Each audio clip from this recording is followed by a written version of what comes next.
Yep, salut à tous, j'espère que vous allez bien. On se retrouve sur ma chaîne pour une nouvelle vidéo, mais cette fois elle va être un peu particulière.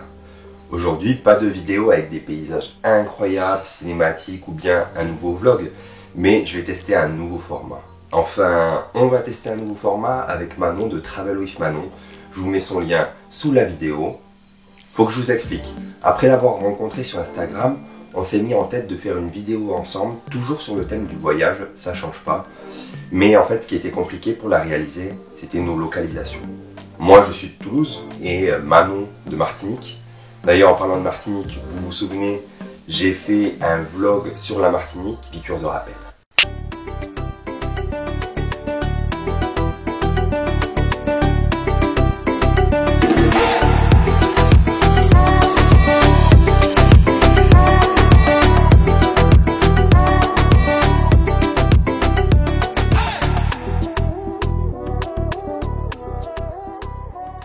Alors vous imaginez bien que pour faire une vidéo ensemble, c'était assez compliqué. Plus de 6000 km, je vous fais pas un dessin, c'est pas les meilleures conditions pour faire une vidéo. Avec le confinement, en ce moment, on a eu le temps de chercher des idées pour qu'on puisse en faire une ensemble. C'est là que Manon m'a proposé une idée. Comme chacun vient d'une région différente et que chaque région va avoir ses propres expressions, assez difficiles à comprendre. C'est pourquoi on s'est dit, pourquoi ne pas essayer de faire comprendre les expressions typiques de nos régions. Et là je lui dis carrément, ouais je suis chaud. Allez, c'est parti! Donc on est parti sur cette idée et on a essayé de développer une vidéo originale qui j'espère vous plaira. Je vais essayer de deviner les expressions en créole et elle va essayer de deviner les expressions toulousaines. Il y aura donc deux vidéos, celle que vous êtes en train de regarder sur les expressions toulousaines et une autre sur la chaîne de Manon pour les expressions créoles. N'hésitez pas à aller jeter un coup d'œil à sa chaîne et à vous abonner, je vous mets le lien sous la vidéo. Faut bien le dire, quand on arrive à Toulouse, il y a moyen que les gens ne comprennent pas tout. On va voir comment se débrouille Manon qui ne connaît rien en expression toulousaine. Bon, je vous le dis tout de suite, j'ai pas un très fort accent toulousain, même si ça fait longtemps que j'y habite. Alors à un moment donné, on fait comme on peut. Hein. Yes, t'as vu, j'ai calé la première expression toulousaine. À un moment donné. C'est en gros à un moment donné, mais comme on parle vite à Toulouse, ça donne ça. On va commencer par une expression très connue à Toulouse. C'est peut-être l'expression toulousaine boudu ou bout du con. T'as une idée de ce que c'est, ouais? Je connais pas du tout cette expression, je l'ai jamais entendu. Qu'est-ce que ça veut bien pouvoir dire? Je pense que bout du con, peut-être con, parce qu'il y a un imbécile, un abruti.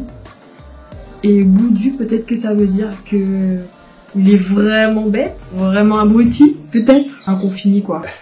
Non, t'en es loin. Je vais te donner un indice. En gros, on peut l'utiliser au début en fin de phrase. Par exemple, on pourrait dire bout du con, il avance pas avec sa caisse de merde.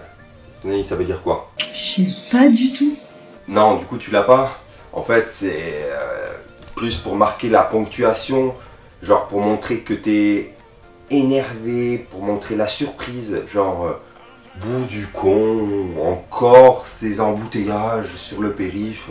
En gros, littéralement, on peut traduire bout du con par bon Dieu con. Deuxième expression, c'est un mot, c'est roumégué.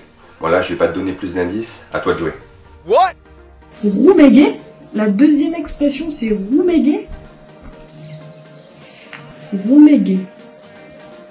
Peut-être que c'est quelqu'un qui marche lentement, qui s'en fout un peu. Roumégué, là, c'est juste un verbe avec ER. Je sais pas du tout. Bon Dieu. Bon, pour faire simple, roumégué, en gros, c'est quelqu'un qui râle. T'avais raison, c'était un verbe, mais c'est le fait de râler. On va tester la troisième, peut-être que la troisième, je vais la comprendre. Yes, on y croit. Troisième expression, c'est pour désigner quelqu'un, on va dire un ratchou. Là, j'avoue que c'est compliqué. Alors, c'est pour désigner quelqu'un, un ratchou. Ah bah lui, à mon avis, c'est un punk à chien. Quoi?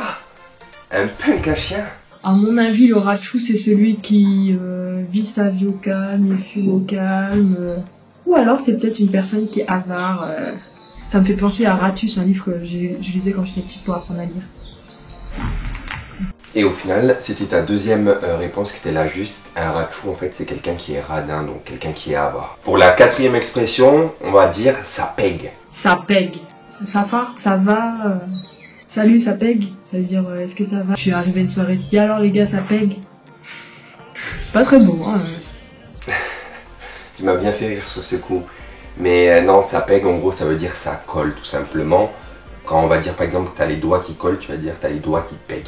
Putain, mais je savais pas qu'à Toulouse, il y avait des expressions comme ça. Là, c'est des mots français, mais je ne comprends pas du tout. Je suis incapable de dire ce que ça veut dire. On passe à l'avant-dernière expression. Ça va être une expression beaucoup plus connue. C'est plutôt un mot d'ailleurs, c'est la chocolatine. En Martinique, on dit un pain au chocolat, on dit pas une chocolatine. Désolé, c'est un pain au chocolat. Mais non, pas du tout, c'est pas un pain au chocolat. Regarde, je vais te montrer la différence. Ça, c'est un pain au chocolat. Ça, c'est une chocolatine. T'as compris la différence? Et on passe à la dernière expression, on va finir en beauté, puisque c'est une des expressions les plus connues à Toulouse, c'est le pompon sur la Garonne. Ouh, le pompon sur la Garonne, alors ça je la connais je pense. C'est le pompon sur la Garonne, c'est quand on a ras le bol, c'est quand on a marre. Là c'est la cerise sur le gâteau. Eh, bravo. Fini en beauté. La vidéo est finie, j'espère qu'elle vous aura plu. En tout cas, nous, on s'est bien amusé à la tourner. Bien sûr, n'hésitez pas à vous abonner si ce n'est pas encore déjà fait pour suivre mes nouvelles vidéos. Je vous réserve plein de surprises. Il va y avoir de nouvelles vidéos cinématiques qui vont sortir, qui vont pas être spécialement sur le thème du voyage, puisqu'en ce moment, c'est compliqué de voyager. Je pense que ça vaut le coup d'œil. Il me reste plus qu'à vous souhaiter une bonne continuation. À la prochaine, à bientôt à tous.